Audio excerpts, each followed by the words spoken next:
Hello everyone, welcome back to the channel. And today we're going to be talking about the 2017 horror film The Ritual. Let's get into it. If you didn't know, The Ritual is based off of the novel of the same name by Adam Neville. It was written in 2011 and published by William Morrow. So, that's always a good sign when a movie is based off of a book, because it tells me that someone else had to read the script before filming started. And if they said yes, then I have high hopes for it. Of course, this isn't always the case. There are plenty of awful movies based off of great books, but I'll cross my fingers. As far as the cast, we have Aaron Paul, which, I'm a Breaking Bad fan. So, of course, he's fantastic in this. We also have Daniel Henschel, Robert James-Collier, and Samantha Mumba. It was directed by David Bruckner, who also directed The Night House.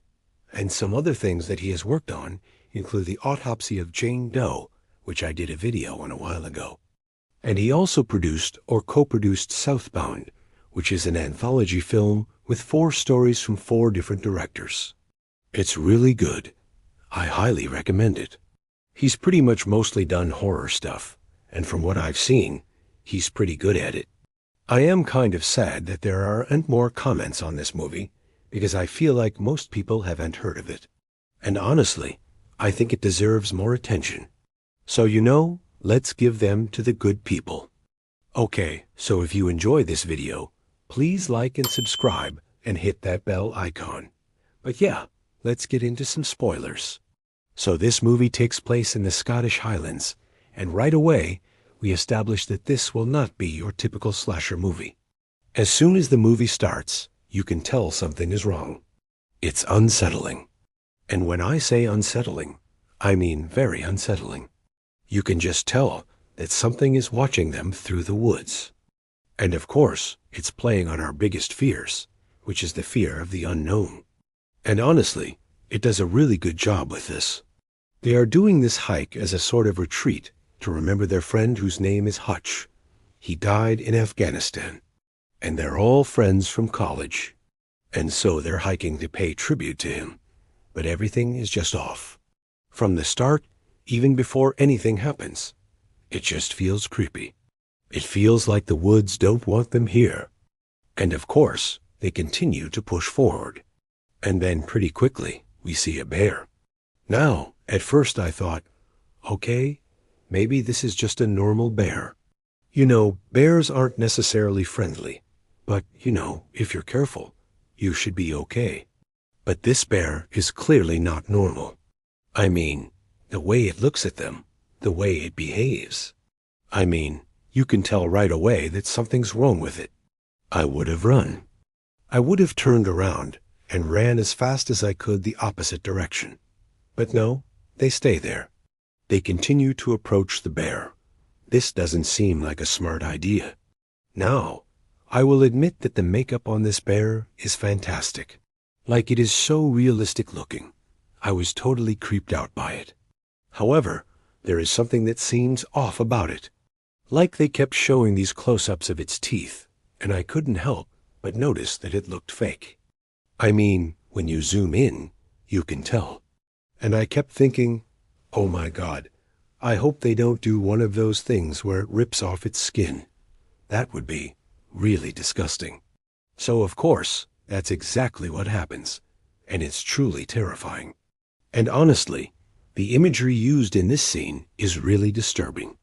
Like, I'm still kind of traumatized by it. So this bear continues to attack them. Obviously, they try to defend themselves, and they kill it. But after it's dead, it still doesn't stop. It keeps attacking them, and it's covered in blood. And it's really gross and violent and intense. They eventually make it to this cabin that is abandoned, and they decide to stay there for the night.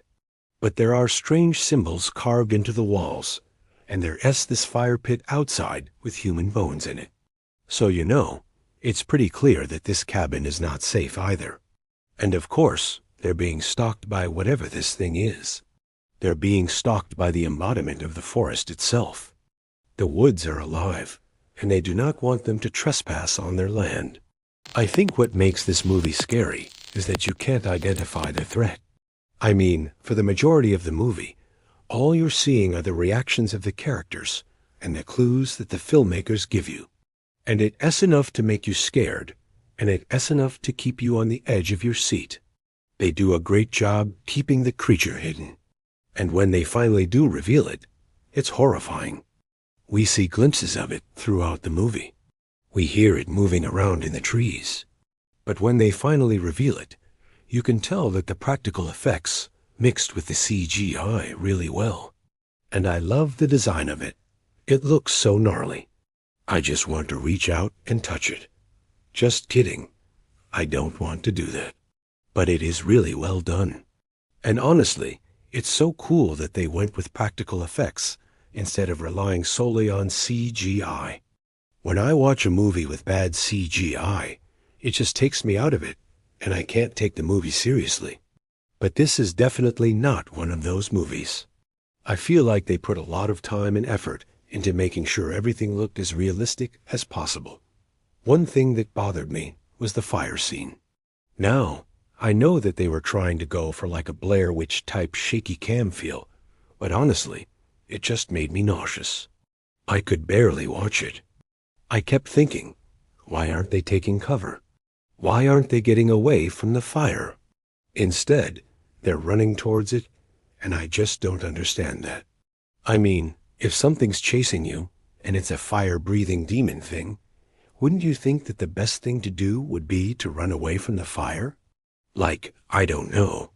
This leads to one of the characters being burned alive, and it's just horrible and painful to watch. I also really liked how they incorporated the folklore of the area. The locals had warned them not to go into the forest because there are creatures in there that are best left undisturbed.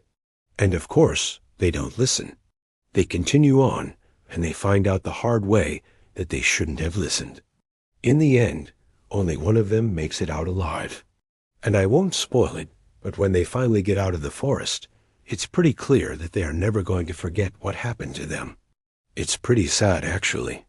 But the ending works. It leaves us with this sense of dread. There are a few plot holes in this movie, but honestly, I didn't care. I was too busy screaming and crying and trying not to throw up. I will say that the acting is fantastic in this.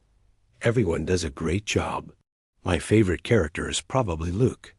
He is the one who has to face his fear of the woods in order to save the rest of his friends. And honestly, Aaron Paul does such a good job. His facial expressions are on point. I was feeling his fear and his sadness and his anger. He conveyed everything perfectly. This movie has everything that I love in a horror movie.